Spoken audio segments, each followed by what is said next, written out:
Assalamualaikum warahmatullahi wabarakatuh and a very good evening to all. My name is Muhammad Nur Idham bin Muhammad Nazro and I am the group leader for Group 2 and this is our video presentation of Business Law assignment. For this assignment, we are going to talk about the case of Ketapang Trading Co. versus Jembal Sdn Bhd. In this video, we are going to discuss about the case of Ketapang Trading Co. versus Jembal Sdn Bhd.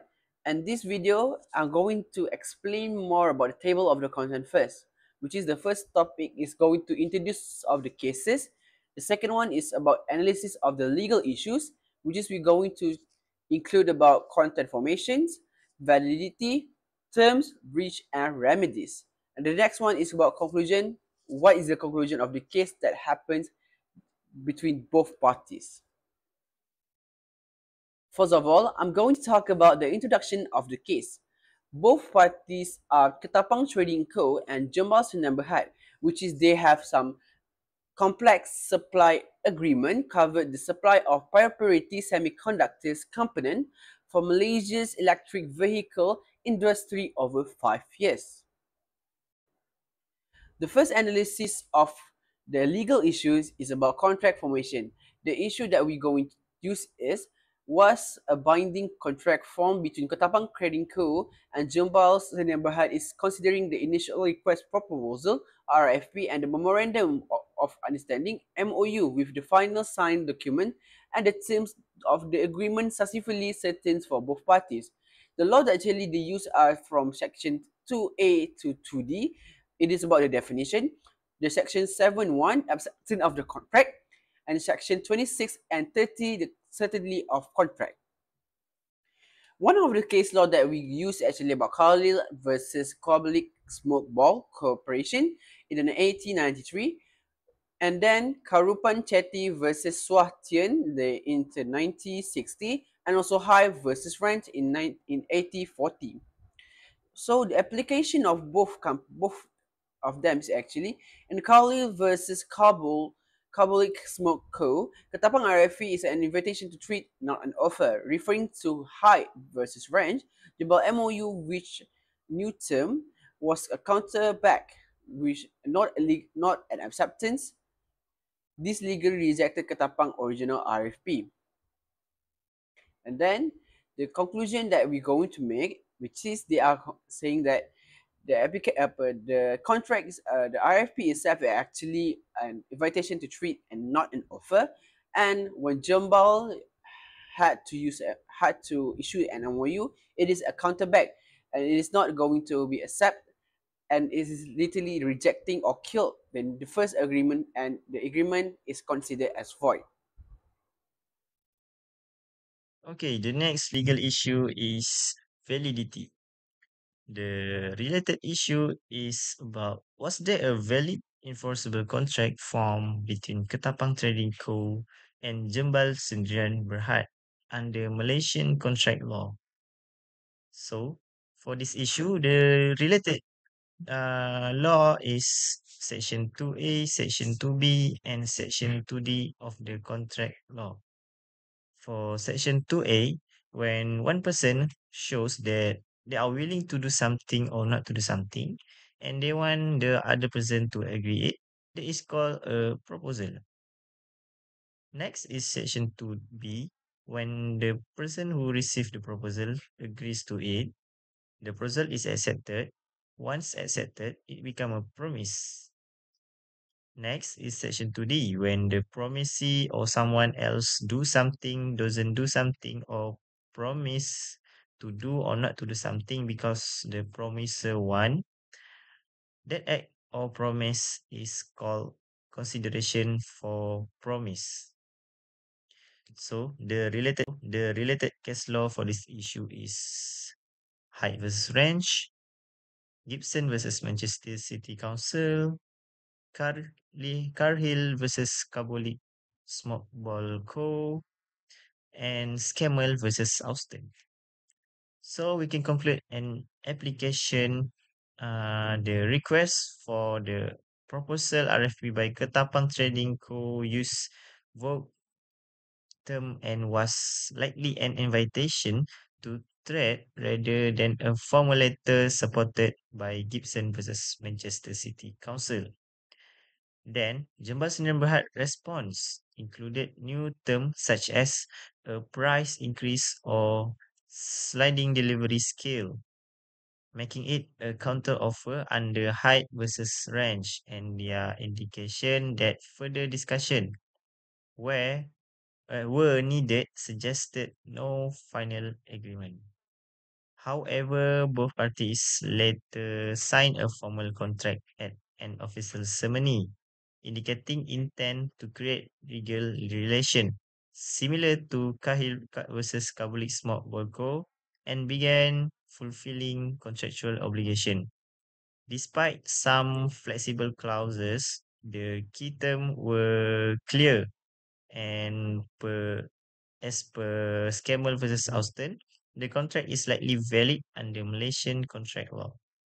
So the conclusion for this issue, despite initial ambiguities and counterback, the formal signing of a final contract at a public ceremony at the Kuala Lumpur Convention Centre, coupled with the commencement of business arrangement, strongly indicate both parties' intention to create legal relation. Therefore, notwithstanding flexible clauses, the agreement's certainty on core term like product type and price, as per Scammer versus Austin, likely renders the contract between Ketapang Trading Co. and Jembal Chandra Berhad valid under Malaysian contract law. So that's all for the legal issue of validity.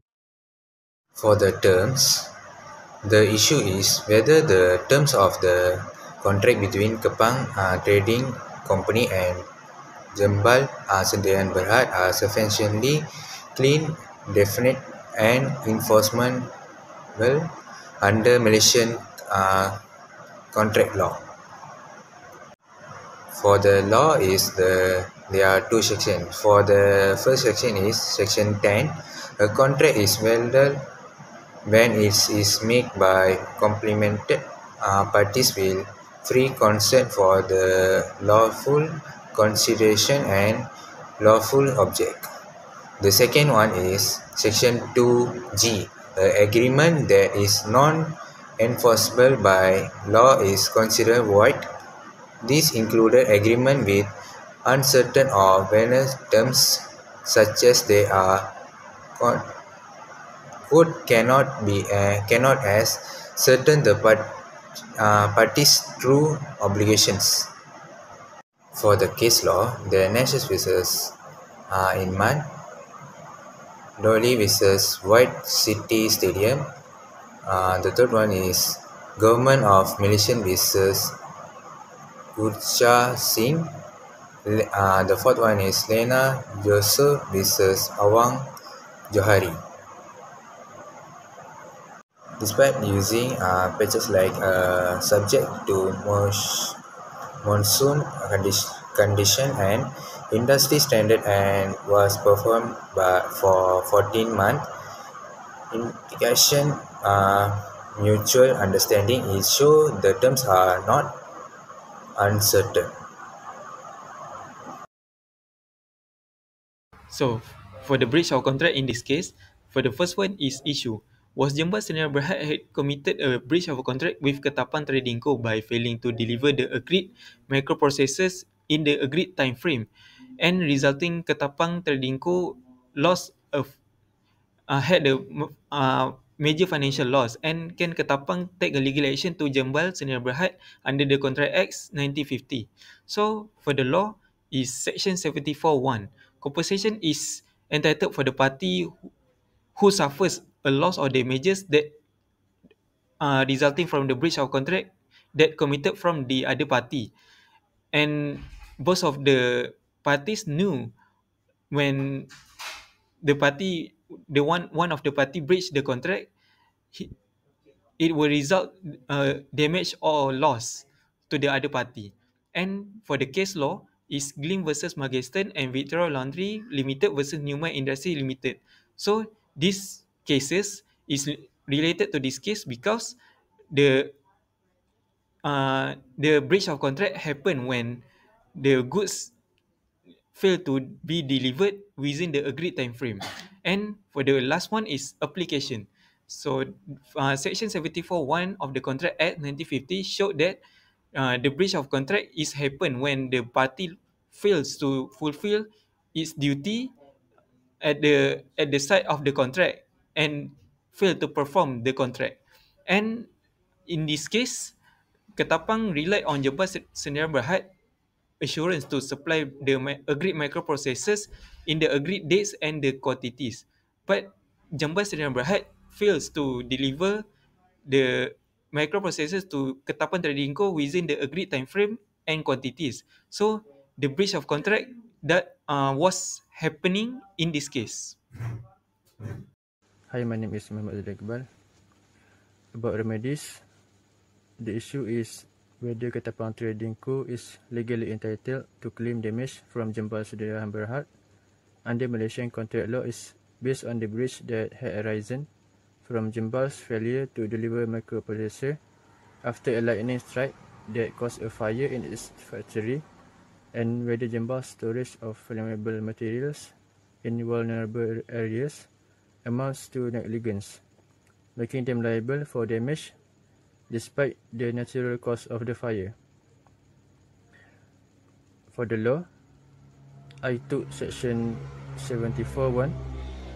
When a contract has been broken, the party who suffers by the breach is entitled to receive from the party who has broken the contract compensation for any loss or damage caused to him thereby, which naturally arose in the usual course of things from the breach, or which the parties knew when they made the contract to be likely to result from the breach of it. For the case law, I took Stansby vs. Truman and Robinson vs. Harman. The application is we're referring to Robinson vs. Harman. Ketapang is entitled to compensatory damage because as the breach prevented it from gaining expected profits and business outcomes. Jambal's failure to deliver disrupted Ketapang's ability to fulfill its downstream contracts and commercial obligations. Based on Stansby vs. Truman, the foreseeable risk from Jambal's negligence suggests Ketapang may also claim consequential damage. So, for conclusion, I think if we took these two cases, we can conclude that because of the negligence that lead to the breach of the contract, because Jambals can't deliver things that Ketapang want, so Ketapang can claim damages, its compensatory damages, and also maybe can claim consequential damage. So for the conclusion in this case, Ketapang Trading Co and Jambal Sdn Bhd did form a valid contract between them because both parties agreed on the key terms, signed the contract and began the business and showing the legal intent for the contract.